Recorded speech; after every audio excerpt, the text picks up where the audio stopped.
आज के इस वीडियो में हम पढ़ने वाले हैं रीजनिंग का एक और महत्वपूर्ण टॉपिक वेन आरेख यानी कि वेन डायग्राम। इससे हर एग्जाम में 1 से 2 क्वेश्चन जरूर पूछे जाते हैं। तो ये वीडियो बहुत ही महत्वपूर्ण होने वाला है, वीडियो को अंत तक जरूर देखें। वेन आरेख क्या होता है? वेन आरेख, दो प्रकार के वेन आरेख से हमसे क्वेश्चन पूछे जाते हैं। एक तो वेन आरेख तथ्यों के आधार पर होते हैं और दूसरे अंकीय वेन आरेख कहलाते हैं। तो चलिए दोनों को पढ़ते हैं। चलिए पहला क्वेश्चन देखते हैं। हमें क्या दिया हुआ है? नीचे दिए गए प्रश्न 1 से 6 यानी कि हमें 6 प्रश्न दिए गए हैं, उनके लिए प्रत्येक में 3 तथ्य है। तो सही आरेख बताना। हमें ये क्या दिया हुआ है? 5 आरेख दिए गए हैं यानी कि 5 ऑप्शन दिए गए हैं और इनमें से बताना कि दिए गए तथ्यों का सही आरेख कौन सा होगा। तो पहला हमारा क्या है? शिक्षक, विद्यालय और छात्र। तो हमें इनका सही संबंध बताना कि कौन सा वेन आरेख इसके बारे में सही संबंध को दर्शाएगा। तो चलिए हम पढ़ना स्टार्ट करते हैं और देखते हैं इसका वेन आरेख किस प्रकार बनेगा और कौन सा इसके लिए सही होगा। हमें क्या दिया हुआ है? शिक्षक, विद्यालय और छात्र। मान लीजिए ये हमारा विद्यालय है,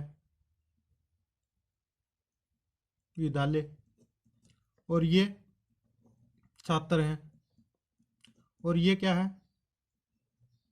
शिक्षक हैं। तो इनका सही संबंध क्या होगा? तो इनका सही संबंध किस प्रकार ज्ञात करेंगे? हमें पता है कि ये विद्यालय का आरेख है, ये विद्यालय हो गया। उसके बाद शिक्षक कहाँ पर रहते हैं? शिक्षक भी विद्यालय में होते हैं, तो ये क्या हो गए? शिक्षक, विद्यालय के अंदर होते हैं शिक्षक भी। उसके बाद छात्र दिए हैं, तो छात्र भी क्या है? छात्र भी विद्यालय के अंदर होते हैं। तो शिक्षक, विद्यालय और छात्र का सही संबंध दर्शाने वाला वेन आरेख कौन सा है? ये। और ये हमारे कौन से ऑप्शन में दिया हुआ है? Option number 4। ये हमें 5 ऑप्शन दिए, इनमें से हमें चुनना कि कौन सा सही होगा। तो ये वाला आरेख बनेगा शिक्षक, विद्यालय और छात्र का। तो इनमें से कौन सा होगा? ये ऑप्शन नंबर 4 में इसके सेम आरेख दिया हुआ, तो हम इसमें हमारा कौन सा ऑप्शन होगा? 4। उसके बाद देखते हैं 2 नंबर हमें क्या दिया हुआ? नाइट्रोजन, बर्फ और हवा का। यानी कि इन तीनों का सही संबंध दर्शाने वाला वेन आरेख इनमें से कौन सा होगा?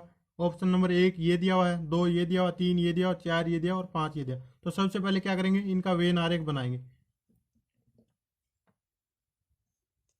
तो सबसे पहले मान लीजिए ये हवा का है, ये हवा का हो गया। तो नाइट्रोजन क्या है? नाइट्रोजन एक गैस है जो कि इसमें रहती है हमेशा। हवा या वायु में ही नाइट्रोजन पाई जाती है, क्योंकि हवा में सभी गैस होती है जैसे ऑक्सीजन, कार्बन डाइऑक्साइड, नाइट्रोजन। तो नाइट्रोजन भी क्या होगी? हवा के अंदर।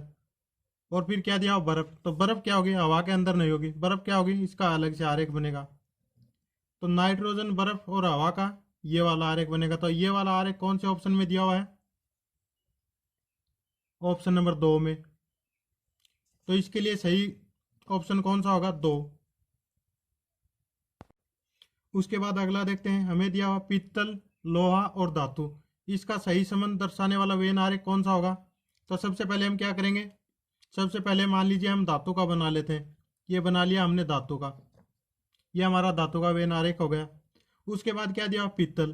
तो पित्तल भी क्या होता है? एक धातु होता है, तो पित्तल इसके अंदर आएगा क्योंकि ये धातु का है आरेख, और पित्तल भी क्या है? एक धातु है, तो पित्तल इसके अंदर आएगा। उसके बाद क्या दिया? लोहा। तो लोहा भी क्या है? एक धातु है, तो लोहा भी इसके अंदर आएगा। तो पित्तल, लोहा और धातु का सही संबंध दर्शाने वाला वेन आरेख कौन सा होगा? ये वाला ऐसा बनेगा। और ये कौन से ऑप्शन में दिया हुआ है? चलिए देखते हैं। ये हमें दिया ऑप्शन नंबर 4 में। तो इसके लिए सही ऑप्शन कौन सा होगा? ऑप्शन नंबर 4 इसके लिए सही होगा। उसके बाद देखते हैं अगला 4 नंबर। हमें क्या दिया हुआ? तहसील, जिला और गांव। तो तहसील, जिला और गांव का सही संबंध दर्शाने वाला वेन आरेख कौन सा होगा? सबसे पहले बड़े को मान लेते हैं, हम बड़े को मानेंगे। सबसे बड़ी क्या होती है?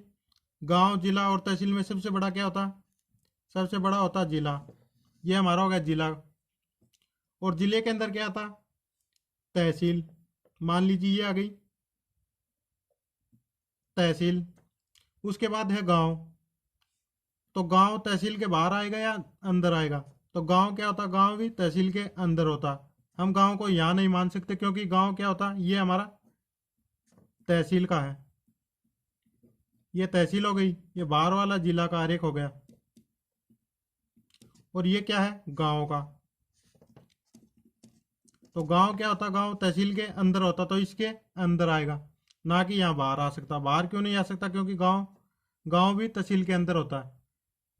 तो इसका ये वाला आरेख बन गया। तो ये वाला आरेख कौन से ऑप्शन में है, ऑप्शन नंबर 3 में।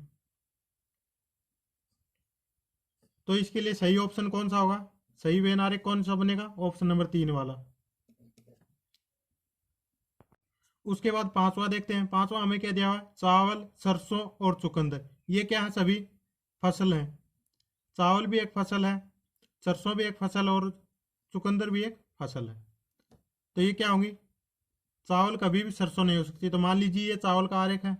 उसके बाद सरसों का, चावल कभी भी सरसों नहीं हो सकती और सरसों कभी चावल नहीं हो सकते। तो ये क्या होंगे, अलग अलग होंगे। उसके बाद क्या दिया, चुकंदर। तो चुकंदर भी क्या होता है, चुकंदर कभी सरसों नहीं हो सकता और सरसों कभी चुकंदर नहीं हो सकती और चुकंदर कभी चावल भी नहीं हो सकता। ये क्या है, तीनों अलग अलग है। तो ये इसका वेन आरेख बनेगा। तो ये हमें कौन से ऑप्शन में दिया हुआ, ये वाला अलग अलग वाला, ये हमें दिया हुआ है ऑप्शन नंबर 5 में। तो इसके लिए सही ऑप्शन क्या होगा, ऑप्शन नंबर 5 इसके लिए सही होगा। इनमें से दिए हुए 5 ऑप्शन में से 5वां ऑप्शन चावल, सरसों और चुकंदर का सही वेन आरेख दर्शाएगा। यदि हमें यहाँ पर दिया होता चावल, सरसों और चुकंदर की जगह फसल दिया होता, फसल, तो फिर क्या करते, सबसे पहले बनाते फसल का। और चुकंदर क्या है, एक फसल है, और सरसों भी क्या, एक फसल है। तो फिर ये बनता, लेकिन हमें फसल नहीं दिया, हमें क्या दिया हुआ है, चावल, सरसों और चुकंदर, यानी कि ये तीनों अलग अलग फसल है। तो इनका वेन आरेख भी क्या बनेगा, अलग अलग। और अलग अलग कौन से ऑप्शन में, ऑप्शन नंबर 5 में। तो इसके लिए सही ऑप्शन कौन सा होगा, 5। उसके बाद अगला क्या दिया हुआ है हमें, मेज, कुर्सी और फर्नीचर। तो हमें क्या देखना है, इनका सही वेन आरेख कौन सा होगा। 3 चीज दी हुई हमें, मेज, कुर्सी और फर्नीचर। तो सबसे पहले हम क्या बनाएंगे, फर्नीचर के लिए बनाएंगे। मान लीजिए ये हमारा फर्नीचर का हो गया, फर्नीचर का। उसके बाद क्या दिया, मेज। तो मेज क्या होता, मेज भी एक फर्नीचर होता, तो इसके अंदर आएगा। उसके बाद कुर्सी। तो कुर्सी भी क्या होती, फर्नीचर की बनी होती, तो कुर्सी भी अलग आएगी, फर्नीचर के अंदर ही आएगी। लेकिन कभी भी इसका ये आरेख नहीं बन सकता। मान लीजिए ये बना लिया हमने फर्नीचर का, उसके बाद ये बना लिया मेज का, तो फिर कुर्सी इसके साइड में आएगी, क्योंकि मेज और कुर्सी में कोई संबंध नहीं होता। मेज अलग होता है और कुर्सी अलग होता है। तो सबसे पहले तो हम इसका ये वाला नहीं बना सकते। हम क्या बनाएंगे, इनको दोनों को अलग अलग रखेंगे, जबकि दोनों हैं क्या, दोनों फर्नीचर के बने हुए हैं। तो ये हो गया हमारा मेज और ये होगी कुर्सी। तो इसका सही आरेख क्या बनेगा, ये फर्नीचर का हो गया और इसके अंदर ये कुर्सी और ये मेज।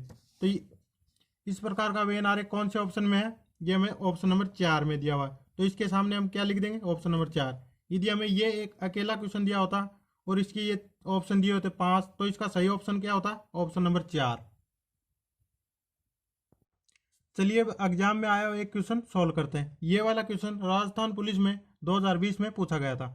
हमें क्या दिया हुआ है, निम्नलिखित वर्गों के बीच संबंध का सर्वोत्तम निरूपण करने वाले वेन आरेख का चयन करें। हमें क्या दिया हुआ, 3 चीज दी हुई। एक दिया हुआ बेसबॉल, फिर फुटबॉल और फिर खेल। तो इसका हमें सही वेन आरेख का चुनाव करना। तो इसका वेन आरेख किस प्रकार बनाएंगे, सबसे पहले मान लीजिए खेल, यह होगा हमारा खेल। उसके बाद बेसबॉल। तो बेसबॉल भी क्या है, एक बेसबॉल भी एक खेल है, तो इसके खेल के अंदर आएगा बेसबॉल भी। मान लीजिए ये था खेल का और ये हो गया बेसबॉल का, बेसबॉल। और उसके बाद क्या बचा, फुटबॉल। तो फुटबॉल भी क्या है, एक खेल है, तो फुटबॉल कहाँ आएगा, यहां पर। ये किसका बनेगा, फुटबॉल का। तो इसका ये वाला वेन आरेख बनेगा बेसबॉल, फुटबॉल और खेल का। तो ये वाला ऑप्शन कौन से में दिया हुआ, ऑप्शन नंबर ए में हमें दिया हुआ है। ऑप्शन नंबर ए में ये दिया हुआ है, ये वाली आकृति। इसका सही वेन आरेख क्या बनेगा, बेसबॉल, फुटबॉल और खेल का। ये सबसे पहले क्या हो गया, मान लीजिए खेल का वेन आरेख है। उसके बाद क्या दिया, फुटबॉल। तो फुटबॉल क्या है, फुटबॉल ये दिया हुआ, फुटबॉल। फुटबॉल भी एक खेल है, तो ये इसके अंदर आएगा। उसके बाद बेसबॉल। तो बेसबॉल भी क्या है, एक खेल ही है, और तो ये भी अंदर आएगा। लेकिन ये आपस में मिलेंगे नहीं, क्योंकि फुटबॉल एक अलग खेल है और बेसबॉल एक अलग खेल है। हम इसका इस प्रकार कभी भी आरेख नहीं बना सकते। मान लीजिए ये खेल का है, खेल का। उसके बाद ये मान लिया हमने, मान लिया फुटबॉल का। तो अब हम बेसबॉल का कभी भी इस प्रकार नहीं बनाए, क्योंकि बेसबॉल और फुटबॉल अलग अलग खेल हैं दोनों। तो इसका क्या होगा, अलग अलग बनेंगे। तो ये हमारा गलत हो जाएगा और ये वाला क्या है, सही।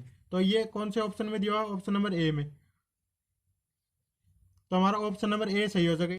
वेन डायग्राम की अगली टाइप होती है अंक की वेन आरेख। इसमें हमें क्या दिया हुआ है, कुछ चीज़ दी हुई है, जैसे कुछ खेल दिया हो, कोई धातु दिया हो, या कोई और कुछ भी दे सकता। तो हमें क्या दिया हुआ है, इनके बीच में संबंध दिया हुआ है। जैसे ये हमें 3 आकृति दी हुई, इसमें क्या है, ये जो भी वर्थ है ये क्या दर्शाता है, ये काउंटी क्रिकेट खेलने वाले को, खिलाड़ी को दर्शाता है, ये वाला।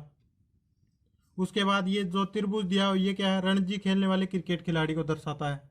जबकि ये वाला ये आयत है, ये वाली आकृति, ये अंतर्राष्ट्रीय मैच खेलने वाले खिलाड़ी की संख्या को दर्शाता है। यानी कि इसके अंदर जो भी है वो अंतर्राष्ट्रीय मैच खेलते हैं।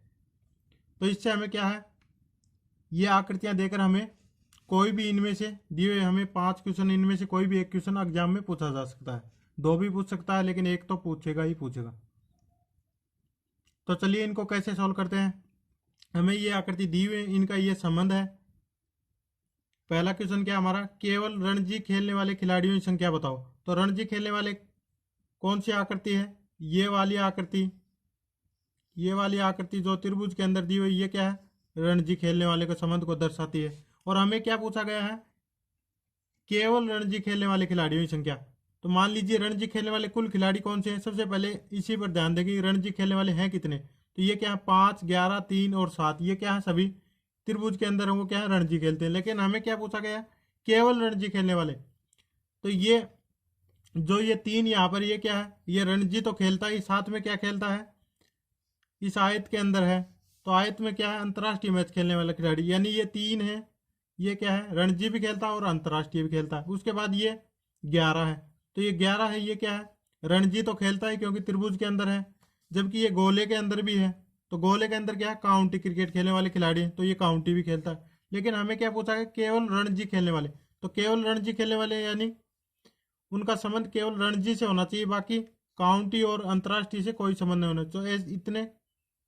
तो इतने सिर्फ इतने भाग में देखेंगे हम, इसी भाग में कुछ भी कॉमन नहीं होना चाहिए। जैसे ये हमें 5 दिया हुआ है, ये केवल क्या है, रणजी खेलते हैं। तो 5 तो ये गए, क्योंकि ये ना तो काउंटी खेलते हैं और ना ही अंतर्राष्ट्रीय खेलते हैं। गोले से भी बाहर हैं और इस आयत से भी बाहर हैं, सिर्फ त्रिभुज के अंदर है। तो ये क्या खेलते हैं, रणजी खेलते हैं। उसके बाद ये 7 दिया हुआ है, ये 7 भी क्या है, त्रिभुज के अंदर है। यानी कि रणजी तो खेलते हैं, लेकिन ना तो गोले के अंदर है और ना ही आयत के अंदर है। तो 5 और 7 ये टोटल कितने हो गए, 12। तो केवल रणजी खेलने वाले खिलाड़ियों की संख्या कितनी होगी, 12। यानी कि ऑप्शन नंबर डी हमारा सही होगा इसके लिए।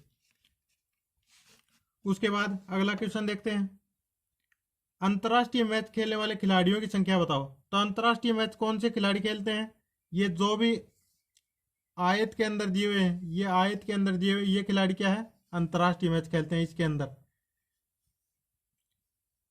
तो अंतर्राष्ट्रीय मैच खेलने वाले कुल खिलाड़ियों की संख्या कैसे ज्ञात करेंगे, इसके अंदर जो भी दिए हुए हैं उन सभी को योग कर लेंगे। जैसे इसके अंदर ये 9 है, फिर कितना है, 10 है, फिर ये 11 है और फिर ये 3 है। जबकि ये 7 है, ये 7 इस आयत से बाहर है। तो ये क्या है, अंतर्राष्ट्रीय मैच नहीं खेलता। तो अंतर्राष्ट्रीय मैच खेलने वाले खिलाड़ियों की कुल संख्या कितनी होगी, 9 और 10 19 और 11 30 और 3 33। यानी कि अंतर्राष्ट्रीय मैच खेलने वाले खिलाड़ियों की संख्या कितनी होगी, ये इसकी संख्या हो जाएगी 33। यानी इसके लिए हमारा 33 आंसर सही होगा। उसके बाद सबसे महत्वपूर्ण टाइप है जिससे कि क्वेश्चन पूछा ही पूछा जाता है। जैसे हमें क्या दिया, तीसरा क्वेश्चन, ऐसे कितने खिलाड़ी हैं जो रणजी रणजी अंतर्राष्ट्रीय व काउंटी क्रिकेट खेलते हैं। यानी कि तीनों के कॉमन, जो भी तीनों में कॉमन होगा वही क्या है, ऐसे खिलाड़ी होंगे। ये रणजी वाले खिलाड़ी हैं त्रिभुज के अंदर, और ये वर्त के अंदर क्या है, काउंटी वाले, और ये आयत में अंतर्राष्ट्रीय मैच खेलने वाले। जबकि हमें पूछा गया ऐसे कितने खिलाड़ी जो रणजी अंतर्राष्ट्रीय व काउंटी क्रिकेट खेलते हैं, यानी तीनों तरह के खेल खेलते हैं। तो ये क्या होगा, जो इन सभी का कॉमन होगा वो इसमें शामिल होगा। तो इसमें देखते हैं, इसके अंदर भी होना चाहिए, इसके अंदर भी होना चाहिए और इसके अंदर भी होना चाहिए। तो हमें एक 11 ऐसी संख्या नजर आ रही। तो 11 क्या है, त्रिभुज के अंदर भी है। उसके बाद 11 क्या है, 11 वर्त में भी है, और उसके बाद 11 क्या है, आयत में भी है। तो एक 11 एक ऐसी संख्या जो कि तीनों में उभयनिष्ठ है। तो इसका आंसर क्या होगा, 11। उसके बाद हमें अगला क्वेश्चन क्या पूछा गया है, काउंटी क्रिकेट खेलने वाले खिलाड़ी कितने हैं। तो काउंटी क्रिकेट खेलने वाले खिलाड़ी कौन से हैं? जो भी वर्त में दिए गए हैं। वर्त क्या है? काउंटी क्रिकेट खेलने वाले खिलाड़ियों की संख्या को दर्शाता है, यानी कि जो भी वर्त के अंदर होंगे वे सभी क्या है? काउंटी क्रिकेट खेलने वाले खिलाड़ी। और हमें पूछा गया काउंटी क्रिकेट खेलने वाले खिलाड़ी कितने, यानी टोटल संख्या कितनी है। तो काउंटी खेलने वाले खिलाड़ी टोटल कितने हैं? ये होंगे 10, 11 और 12। ये तीनों को आपस में जोड़ देंगे तो 10 प्लस 11 प्लस 12, तो ये कितने हो गए? 10 और 11 21 और 12 33। यानी कि काउंटी खेलने वाले खिलाड़ी कितने होंगे? तो इसका आंसर क्या हो जाएगा? 33। उसके बाद अगला क्वेश्चन क्या हुआ? ऐसे कितने खिलाड़ी हैं जो रणजी एवं काउंटी क्रिकेट खेलते हैं लेकिन अंतर्राष्ट्रीय मैच नहीं खेलते? तो किस प्रकार ज्ञात करेंगे? हमें क्या दिया हुआ है? रणजी एवं काउंटी क्रिकेट खेलते हैं लेकिन अंतर्राष्ट्रीय मैच नहीं खेलते। तो सबसे पहले क्या देखेंगे? रणजी और काउंटी क्रिकेट खेलने वाले कॉमन कौन से हैं? तो ये हो गया रणजी और ये हो गया काउंटी, यानी वर्त और त्रिभुज का कॉमन। तो वर्त और त्रिभुज का कॉमन क्या संख्या है? सिर्फ 11 है। ये 11 जो क्या है? दोनों में कॉमन है। लेकिन ये क्या है? ये इस आयत में भी शामिल है। लेकिन हमें क्या पूछा गया? लेकिन अंतर्राष्ट्रीय मैच नहीं खेलते। तो अंतर्राष्ट्रीय मैच नहीं खेलने वाले खिलाड़ी कितने हैं जो कि ये दोनों में कॉमन हो लेकिन अंतर्राष्ट्रीय मैच यानी कि आयत में शामिल ना हो? तो ऐसे कितने खिलाड़ी हैं? 0। तो इसकी संख्या कितनी हो जाएगी? 0, क्योंकि ये 11 है, ये दोनों में कॉमन है, इसमें और इसमें। लेकिन ये क्या है? साथ में अंतर्राष्ट्रीय मैच वाले में भी कॉमन है।